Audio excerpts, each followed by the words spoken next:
Good morning, everyone, and welcome to this week's edition of Saturday Morning Coffee with Back to Basics Dog Training. So, I'm going to start off this week. First of all, for those of you joining me for the first time, my name is Leon. I'm the trainer here over at Back to Basics Dog Training, and each and every Saturday morning at 11 o'clock, I bring you this live free Q&A dog training session, better known as Coffee with Back to Basics Dog Training. I do want to start off with an apology to anybody who tuned in last night for my Master in the Walk seminar. For some reason, the audio was really, really bad. I apologize. I don't know why that happened. So please accept my apologies for that. But to try to do this right and get the information out that I really want to try to get out to you folks on my version of the structured walk. Next Friday night, or this coming Friday evening at 6:30, I am going to do the same exact seminar, free, right here on Facebook, YouTube.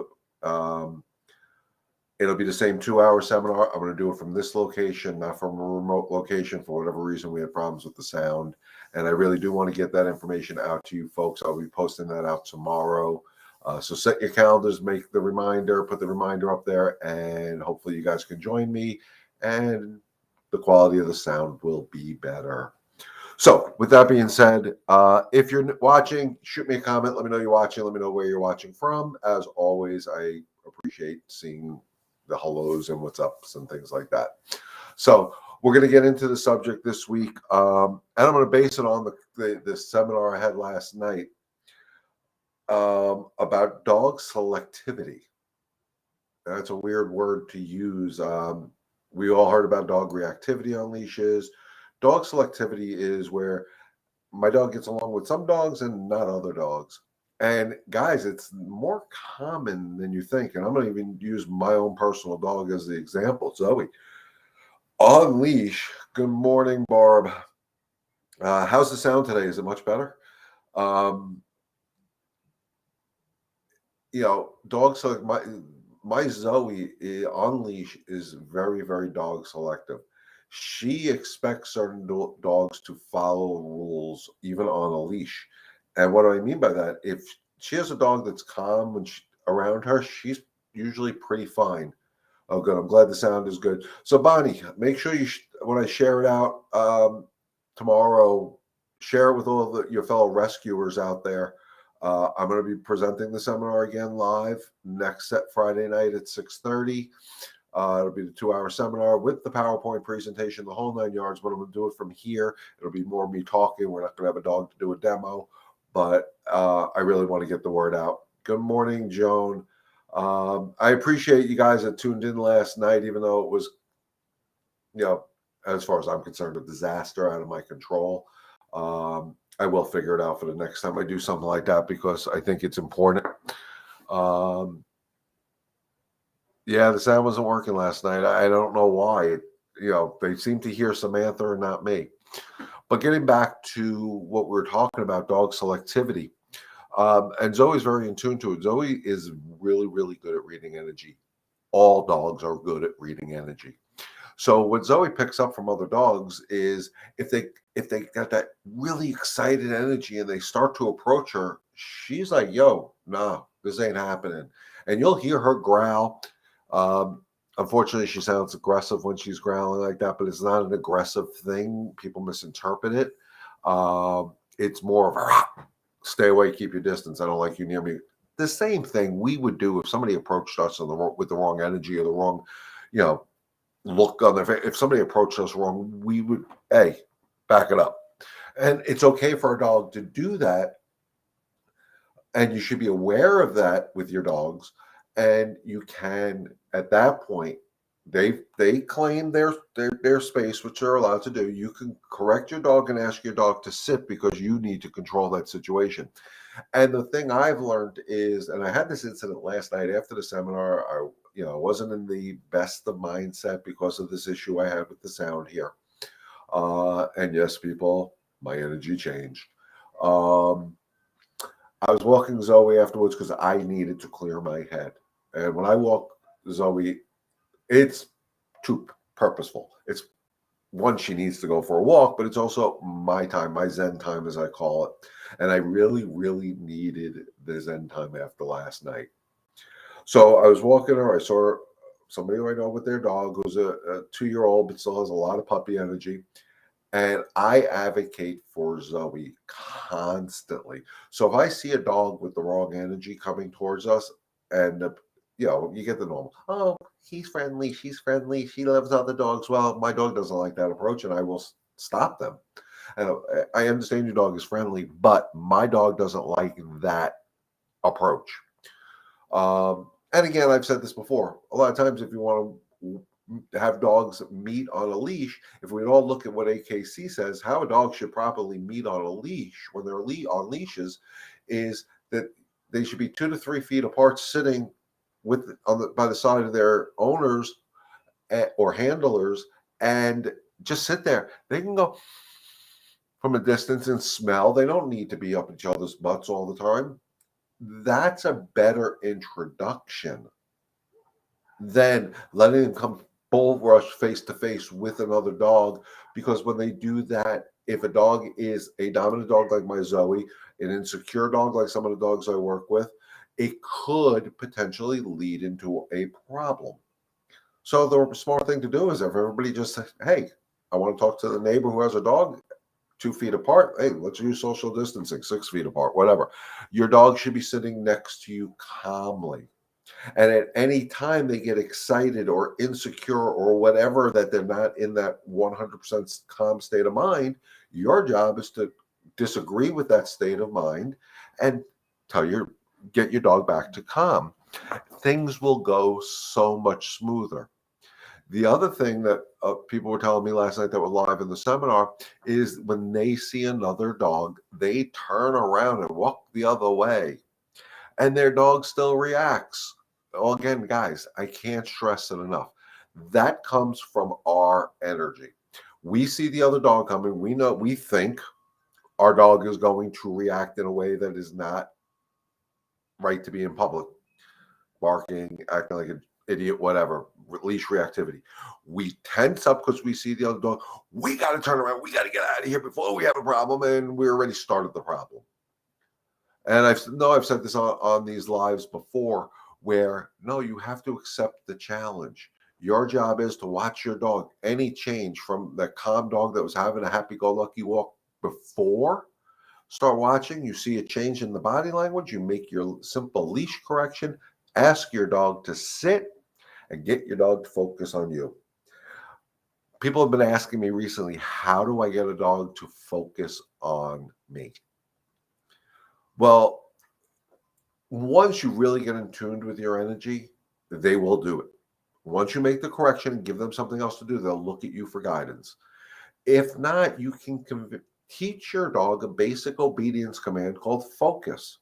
And you can do this with treats. So what you do is you take a treat, you put it right by your eye and say focus. And when the dog looks at you, good focus, and you give the treat. And eventually you're going to hold the treat a little further away and repeat the word focus, but they're not to look at the treat, they're to look at you. And when they look at you, good focus, give the treat. Then you're going to hold it out further and further, maybe put it behind your back, but you're always going to ask them to focus on you. They get the reward when they focus on you. Once they focus on you and you get this into instincts, because to me, guys, I use the word instincts a lot. A lot of time, instincts are learned behaviors that become instinctual, if that makes sense. When we're born, we don't know to look both ways before we cross the street. We hear our parents say it a gazillion times. But eventually, as we grow older, now we're at 58 years old. When I get to the street, I don't even think about looking both ways. I just instinctually do it. So it's a learned behavior that's become instinctual, and that is important. That works for dogs too. Learned behaviors, focus. It's not instincts for them. It is, but it's not. But to focus on you and look at you at all times, you have to teach them. So you can do this game. Take some high value treats with you. Get them to focus on you. This works great for leash reactivity. Matter of fact, I'm going to be working with Barb next week with her dog that it can be leash reactive, and I'm going to probably do the treat routine with them. So Barb, make sure we bring treats, high value treats, something really good that Toby likes. And maybe we'll record some of the sessions so we can show you guys how it works. But to get that focus away from that other dog or that person or that butterfly or that leaf or whatever, to get them to focus on us so we become relevant in their world, if that makes sense. Because if that dog down the block becomes more relevant than us, they're not going to listen to us. So we need to become relevant. And that's everything we talk about week in, week out on this platform is I'm trying to get you guys to understand you need to be more relevant than anything else in that dog's world. Even over the most primitive, primal thing, which is their food, you need to be more relevant than their food. You're not a Pez dispenser that just dispenses food whenever the dog is hungry. They have to respect you. They have to earn their food. They have to respect you on the walk, not to rip your shoulder out, not to act like a toddler in public, not to run around and do things. They have to learn to look at you for guidance, to learn the proper way that you expect them to behave. And I say it's you expect them to behave because you may not hold your dog to the same standards I do, or that Joan does, or that Bonnie does, or that Barb does, or whoever.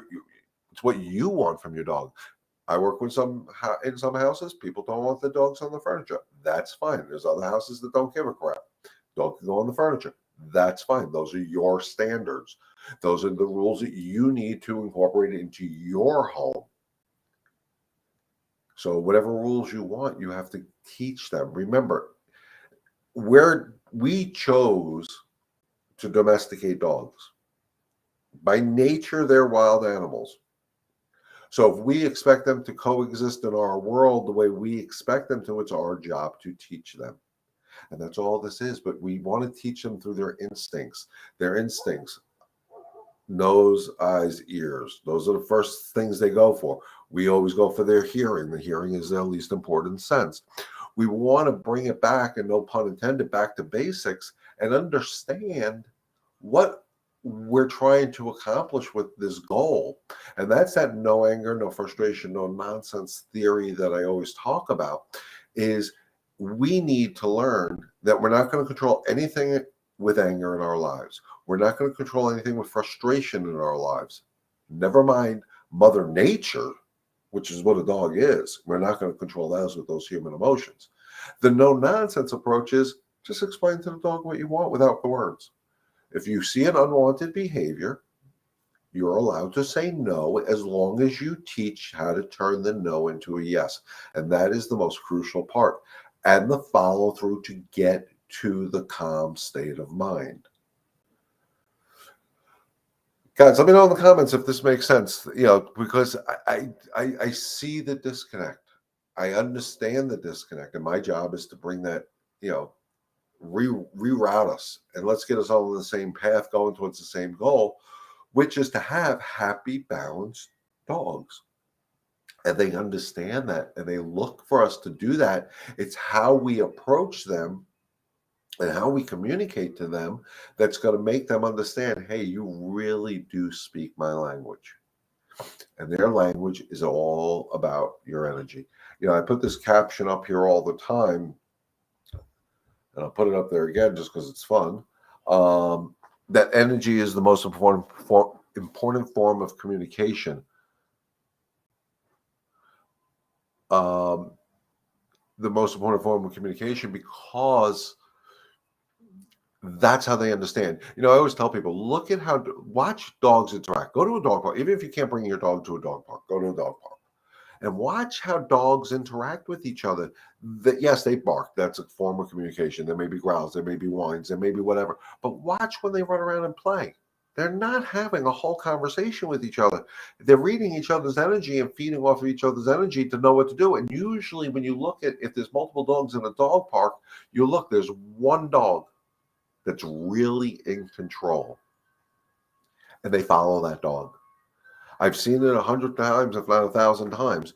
And they understand the energy. The other dog's not saying, hey guys, we're going to get up and run now, chase me. No, they just understand it because their energy is communicating. We tend to get this too much in the way, and we need to learn to stop.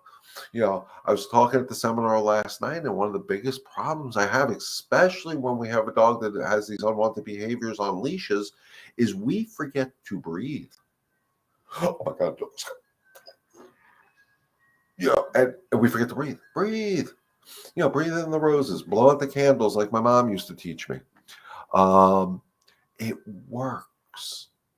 And your dog will say, hey, now you're speaking my language.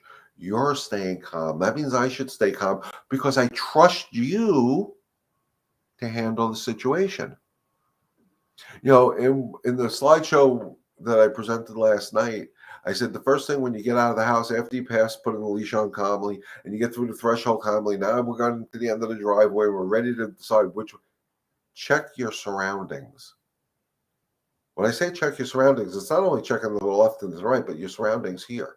What is your energy at this time? If your energy is, well, if I make a left, there may be a dog off leash, your surroundings aren't good because it's starting here. Head up, chest out, take that deep breath and go with confidence.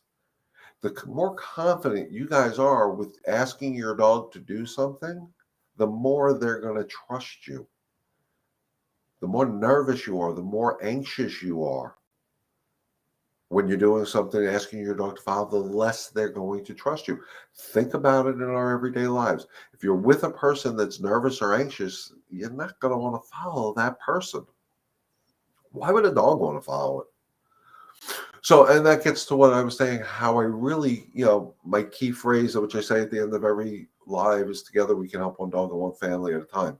My true goal is to help that one family at a time through their dogs, because the dogs understand something we need in our lives. We know anxiety and depression run rampant in this country. Our dogs should never, ever be the cause of some of that anxiety. So, because I understand anxiety from, living with it in my immediate family, myself included sometimes, I want to help people move past that. And my communication is through the dogs. My avenue to help people is through the dogs. These methods that I teach, especially when I do my one-on-one sessions, and guys, when I say one-on-one sessions, just keep in mind, it's not always about me being in the home with you. One-on-one sessions can be done on a platform like this via Zoom, which I do offer. Matter of fact, I just paid for my Zoom subscription, so I want to start using it. So we got to start doing more Zoom training. The Zoom training helps because I get to see the person. I get to see their body language and their energy. I don't feel their energy through Zoom, but I can see it. And since I know that our energy can control how our dogs behave or misbehave, my goal is to help you through that. How many people or have you heard that have dogs that show separation anxiety? Separation anxiety is a human trait. We tend to create separation anxiety with our dogs because we overthink it. Mommy and Daddy will be back. We'll miss you. We'll miss you. We'll miss you. We'll miss you. We get them all jacked, whatever our energy is because we're upset. We're leaving them. And then we leave the door and the dog's like, what the hell just happened? I don't know what to do with myself. Oh, look, the couch is there. I can chew that to get rid of some of this frustration. Or I'll whine or I'll cry because I got to get rid of this energy. The other thing is we're always in a rush to get absolutely nowhere. We're rushing around the house like lunatics trying to get out. Think about what your energy is at that time, and think about what your dog is sensing from you. So if you're running around, I gotta get to work. I gotta pack my kids' lunches. I gotta do this. I gotta do this. I gotta do this. I gotta do this. I gotta do this. Your dogs follow you. Good. What the hell's going on here? And then you leave, and they're in this heightened state of whatever. That's when your couch looks good to chew on. That's when the whining and the crying starts and the barking and all this nonsense starts. So I always tell people, give yourself 15, 20 minutes extra every day. I know it's hard. I got to be up at 6:30. Maybe you have to wake up at 6. I know it's hard. But you'll help your dog and you'll help yourself, because all of a sudden you're gonna get to where you want to go, and you're not gonna feel like, oh my God, I'm gonna miss that meeting. I'm gonna be late for this meeting or whatever. You're gonna get there and you're gonna be able to take your time and actually relax before you sit down for your day or whatever. I do that with every one of my training sessions. When I have the privilege of going to one of your houses, um, when I have, sorry, Zoe's barking. Somebody must have knocked on the door. Um,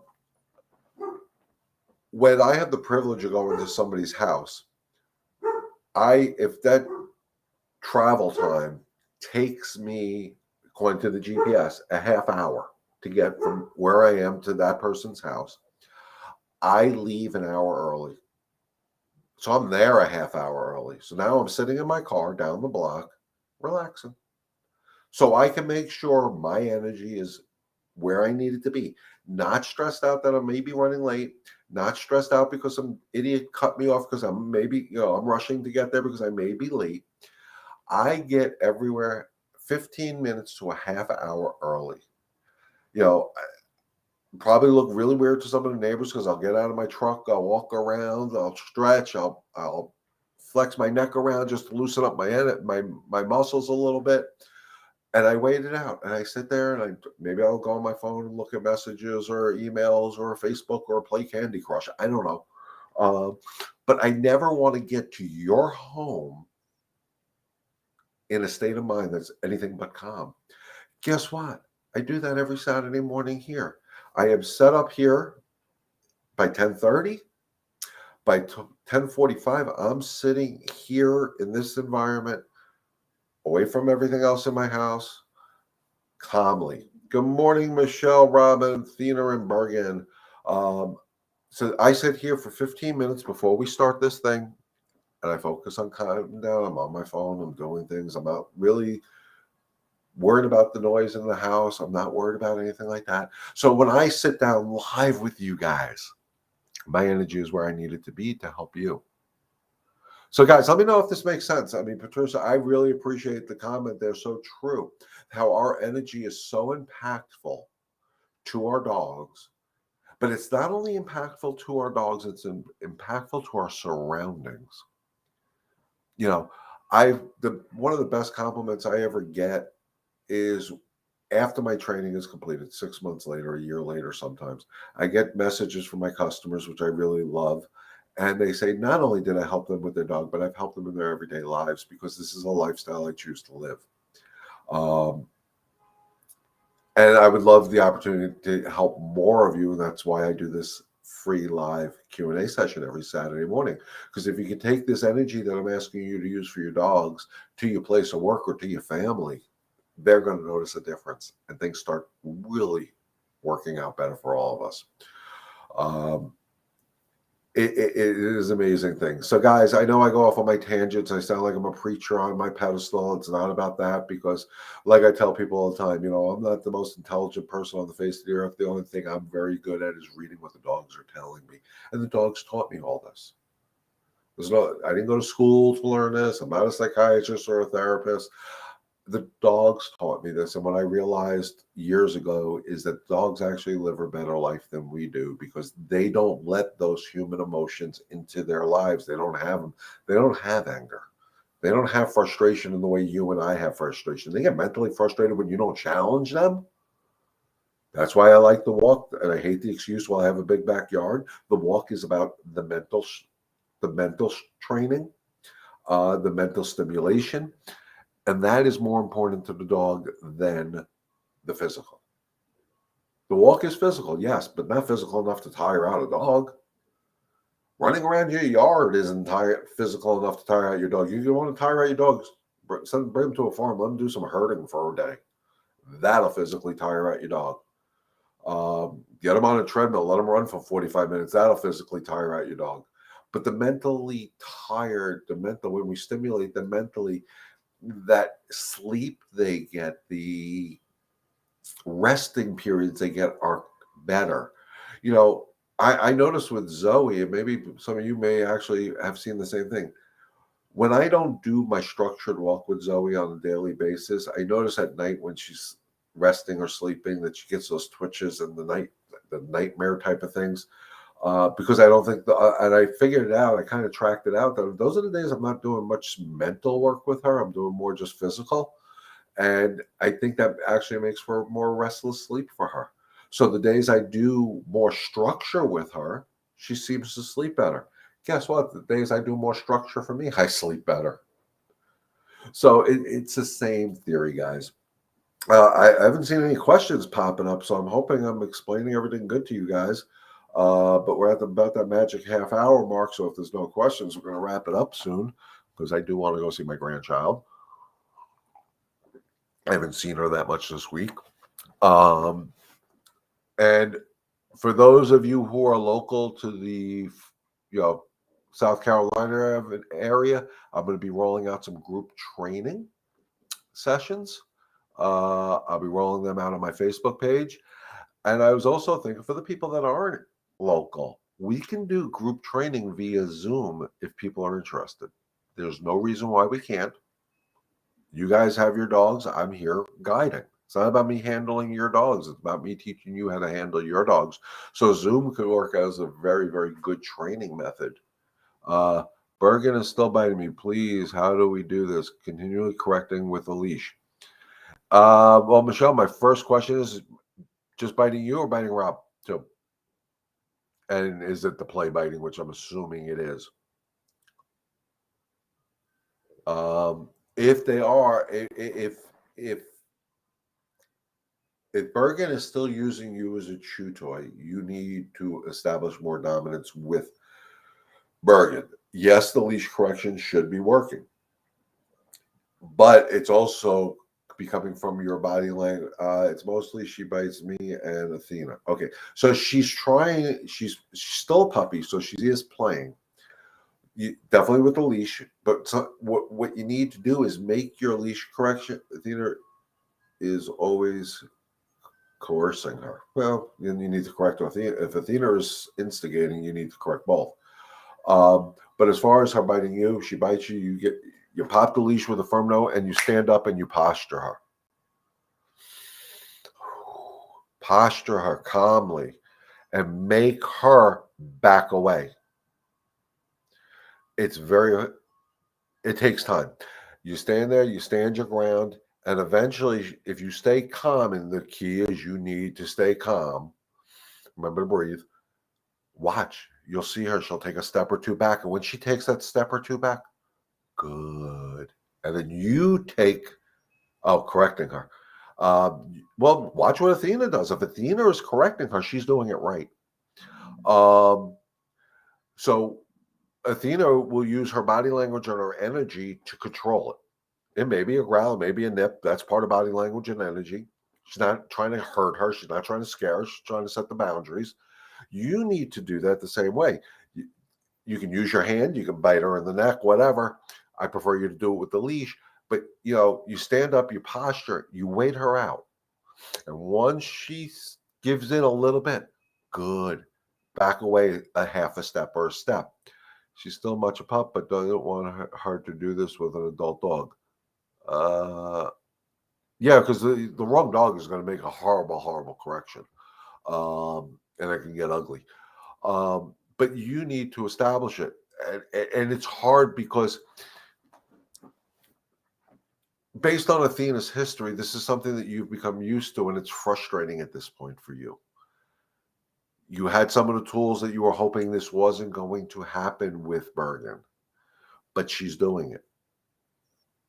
So you need to step up your game.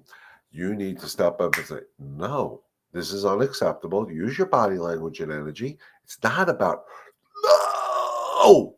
It's about no. Don't explain it. No means no. Why? Pop at a leash. And you know what? Your pop at a leash may not be at a strong enough intensity to really make her understand that you mean it. So if you make a leash because she's only playing, but she's big into yeah, it hurts. You got to establish that off the bat. She is not allowed to initiate play with you. You are allowed to initiate play with her. So when she starts it, again, try to always catch it at the lower level. Boom, nope, stand up. You can even do so much as nope. And once she's come, go to your place, go lay down. I'm not playing with you now. I'll play with you when I want to, without the chip on my shoulder type of routine, but the energy has to be there. Uh, Toby is jumping on us more than he has in the past, trying to correct, but not with leash on. Should I try that? Put the leash on? Yes, definitely, Barb. The other thing you could do is if he's jumping on you, like when you're coming in, walk right through him. Nope, and keep walking. He's coming into your personal space. Take away his. But you have to do it calm. Dogs are not supposed to jump on us, people, unless we invite them up. If we invite them, that's a different story. If they're making that decision to jump on us, they are being rude. They are being inconsiderate. They're just being not nice. They should not be coming into our personal space without an invitation. So if he's jumping on you, more like in the kitchen, etc., not the door. Well, if he's in the kitchen and he's jumping on you, same routine. No, and walk right. Take away his personal space. Make him back away from you. And just stay calm and you keep repeat. Is that rinse and repeat? But it's the same theory as what Michelle's talking about with the biting. The dog is trying to control that area. It may be play biting. It is play biting, but it's the dog making the decision to play at this time. It's Toby's decision to jump on you when you're in the kitchen. Now the kitchen has the food source. So if it's about the food, you definitely want to tell Toby he's not allowed in the kitchen, period, when there's food out. I know I do that. When I'm in the kitchen, and I don't care if it's when I just have Zoe or when I used to do dog boarding and I had 10 dogs in my house. When I was preparing food in my kitchen, no dog was allowed in my kitchen. Period. End of discussion. It's too dangerous. I don't like it.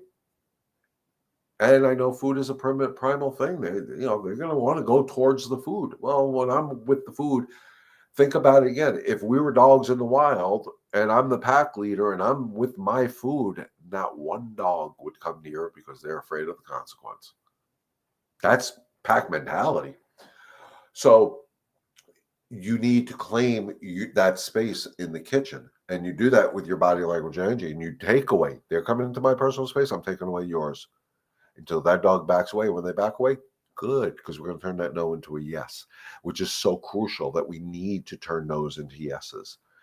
And then what you can start working on is when you're in the kitchen, out. They're not allowed in the kitchen. You have that center island.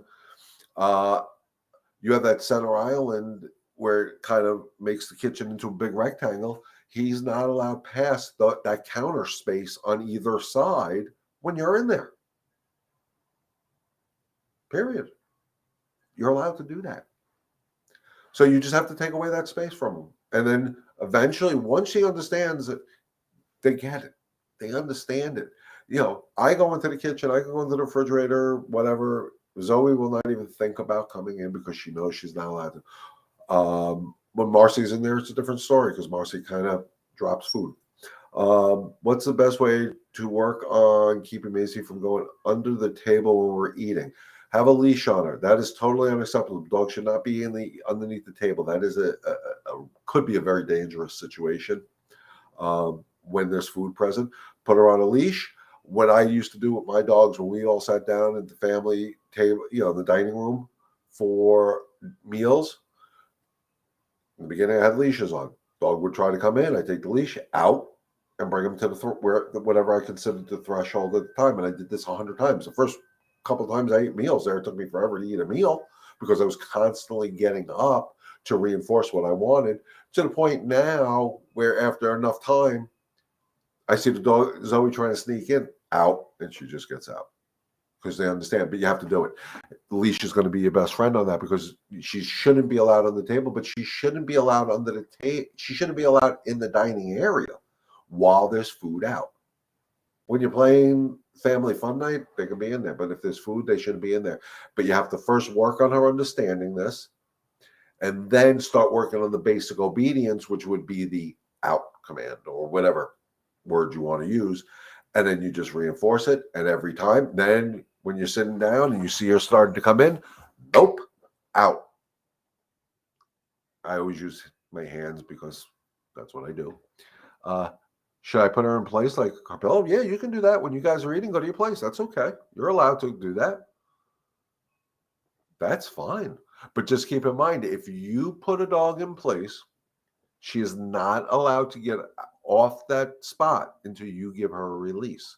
So if you put Macy in on her pillow, her place, and you're eating and she gets up, you got to get up. Nope, place. Because she's not allowed to get up until you tell her she's allowed to. And it's real important. I think a lot of people don't realize that with that place command. If I put a dog in place, they can't leave until I tell them. But they're going to get rewarded when I tell them to leave. So this week I'm going to be streamlining. It's going and working on certain videos that I'm going to be putting out, guys. I know I talk about them all the time. I'm trying to really focus on doing this. So I'm writing down some different video concepts. Place is definitely going to be one of them. I'm going to use either one of my grand dogs or Zoe, but I don't think that's fair. I'll probably use one of my grand dogs to work on the place command with them, so you guys can see the whole process that I do when I do a place command. It's real important because it can be such a beautiful thing. I have no problem with people who leave their house to go to work, send the dog to place. That's okay. And then everything's calm right before you leave. Good, release, whatever. So just take your time and do it. Michelle, I know we've talked about this before. You need to become more assertive with your dogs. They're big breed dogs. And remember, guys, assertion and anger are about this close together. Please stay on the assertion side. Don't fall for the anger side. So you become more assertive. Just when I say become more assertive does not mean become more angry or frustrated. It's assertion. No means no. Why? Because I said so. And you have to puff up your chest a little bit. You have to, my running joke, and I think people have heard me say this before, is I'm 6'5", but when I discipline a dog that has an unwanted behavior, I'm 7 foot tall. I can't physically do that. It's the energy I need to put out, that assertion I need to put out. And then the key is when you get what you want, soften that edge a little bit. No. Good. This way they know when they do what you want, that annoyance of me posturing goes away. That's how we turn the no's into yeses, because then they want to please us. Remember, I always said this, guys, treats are great for dogs, for us to give to dogs. But dog, truly, the best treat we can give a dog is we're happy with what they do, because your energy is going to tell them.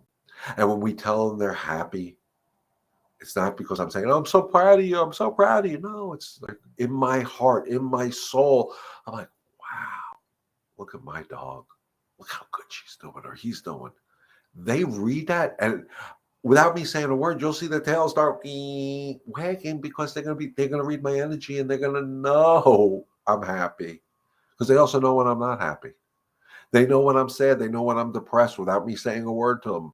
Heck, the humans I know don't pick up as quickly when I'm sad or I'm depressed or whatever human emotion's going through me at that time. Sometimes they don't pick it up. I'm not feeling well. They don't. My dog knows, because my energy tells them. So it's about checking our own energy. Guys, I say check our egos. Girls, check your egos too. Check your ego at the door. Just know. Yes.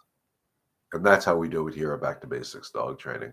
So, guys, we're at the magic about a 40-minute mark now. We're going to wrap it up for the weekend. Again, for those of you who did tune in last night, I apologize about the sound quality. I am going to redo that video. I'll be posting it out there on all the different rescue groups and my Facebook pages to do it again next week. It'll be me sitting here with my slideshow presentation talking about nothing but dog walking for 2 hours. So I apologize. I know it's a broken record. You guys probably heard this, but I'm going to go into a little bit more detail on every step of it to help you on this journey that I call dog training. With that being said, guys, again, thank you for inviting me to your home each and every Saturday morning. I truly, truly appreciate it. Stay healthy, stay safe. God bless. And remember, together, we can help one dog and one family at a time. Enjoy the rest of your weekend, guys. We'll see you next week.